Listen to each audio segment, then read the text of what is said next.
నమస్తే అందరికీ. రాజకీయాలలో కుట్రలు కుతంత్రాలు ఉంటాయి. అవి ఎప్పటి నుంచి కాదు, ఎప్పటి నుంచో. అంటే రాజులు, చక్రవర్తులు, వేరే ప్రపంచ దేశాలు ఏలినప్పటి నుంచి ఈ కుట్రలు కుతంత్రాలు ఎందుకు ఏర్పడతాయి అంటే, ఒక రాజ్యాన్ని ఇంకొక రాజ్యం, ఇంకొక రాజ్యాన్ని ఇంకొక రాజ్యం, ఇంకొక రాజ్యాన్ని ఇంకొక రాజ్యం ఇంకా ఉన్నప్పుడు ఈ రాజ్యాలన్నీ ఏర్పాటు చేసుకొని ఒక చక్రవర్తిగా ఏర్పడాలా అన్న కుతంత్రాలతో గతం పోవాలి. ఇప్పుడు ఉన్న కుట్రలు కుతంత్రాలు ఏంటంటే, ఒక నియోజకవర్గంలో 4, 5, 6 మండలాలు ఉంటే ఈ మండలాలలో ఉండే నాయకత్వాలే రకరకాలుగా కుట్రలు కుతంత్రాలకు పాల్పడి, ఒక నాయకత్వం ముందుకెళ్తుందంటే ఇంకొక నాయకత్వం వాటిపైన దాడి చేయాలా, వాటిని ఇబ్బందులు గురి చేయాలా, వాళ్ళను ముందుకు వెళ్ళనీయకూడదు. వాళ్ళు కొంతవరకు ప్రజలకు అండదండగా ఉంటారు. ఆ ప్రజలకు ఎప్పుడు కూడా అండదండగా ఉండకూడదు. ప్రజల నుంచి అన్ని విధాలుగా మనం దాచుకుంటుండాలా అన్న ఆలోచన విధానంలోనే నియోజకవర్గ స్థాయిలో నుంచి ఈ దోపిడీ, ఈ విధానం, ఈ కుట్ర, ఈ కుతంత్రాలు మొదలయ్యాయి. అదే విధానంలో గ్రామంలో తీసుకున్నా కూడా కుట్రలు కుతంత్రాలే ఏర్పడ్డాయి. ఈ సర్పంచు, ఆ సర్పంచు, ఇంకొక సర్పంచు, వాడు గెలుస్తాడేమో, వీడు గెలుస్తాడేమో, ఇంకొకటి గెలుస్తాడేమో. ఇక్కడ నుంచి కుట్రలు కుతంత్రాలు, ద్వేషాలు, విద్వేషాలు. అలాగే ఆ పార్టీ ఈ పార్టీ రాజకీయంగా సీఎం అభ్యర్థి అవుతాడా, ఆ నాయకుడు సీఎం అభ్యర్థి, ఈ సీఎం అవుతాడా, ఈ విధానాల్లో కుట్రలు కుతంత్రాలు.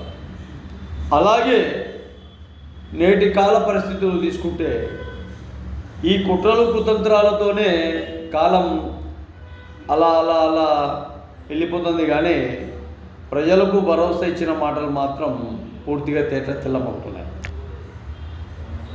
ఈరోజు ఆంధ్రప్రదేశ్లో దాదాపు 2 సంవత్సరాలు అవుతున్న ప్రభుత్వం, ఈ 2 సంవత్సరాలలో దాదాపు అనేకమైన ప్రలోభాల పరిస్థితుల ప్రభావాలు ఉన్నాయి. కానీ నేటికి కూడా ఖచ్చితంగా ఒక వ్యక్తికి న్యాయం చేసినాం ఎంఆర్ఓ ఆఫీస్లో, న్యాయం చేసినాం ఎంపీడీఓ ఆఫీస్లో, న్యాయం చేసినాం కలెక్టర్ ఆఫీస్లో, న్యాయం చేసినాం ఆర్డీఓ ఆఫీస్లో, డిఆర్ఓ ఆఫీస్లో అని మీ మనస్సాక్షులుగా మీ గుండె మీద చేసుకొని చెప్పుకోండి. చేయలేదు. ప్రతి సోమవారము ప్రజా సమస్యలపైన తీర్పులు, పరిష్కారాలు చేస్తామంటారు. ఈ రోజుకి కూడా వాస్తవ రేఖలు తీసుకోండి. కడప జిల్లాలో ఒక జిల్లాను తీసుకుందాం. దాదాపు ప్రతిరోజు ప్రతి సోమవారము 1000 మంది ఫిర్యాదుదారులు కలెక్టర్ ఆఫీస్లో ఉంటారు.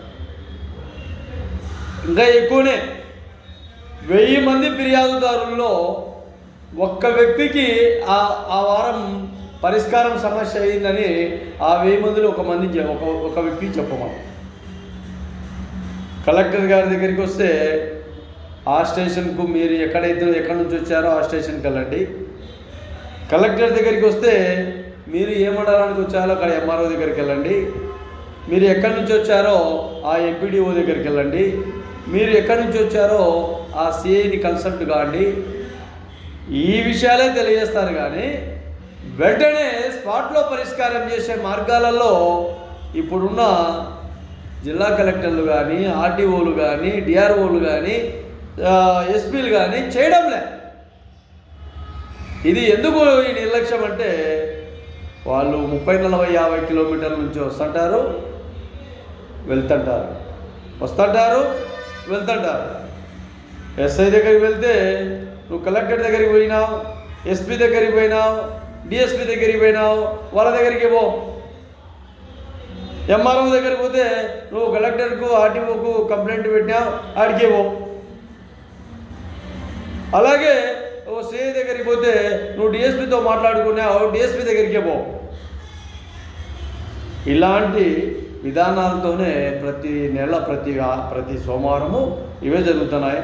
కావాలంటే మీరు ఒకసారి కలెక్టర్లు కావచ్చు, ఆర్టీఓలు కావచ్చు, ఇంకా విశ్లేషణ చేసుకోండి. జిల్లా ఎస్పీ గారు కావచ్చు, ఎవరైనా కానీ, కలెక్టర్ గారు, డిఎస్పీ గారు, జిల్లా ఎస్పీ గారు, ఆర్టీఓ గారు, డిఆర్ఓ గారు, వీళ్ళని తీసుకోండి.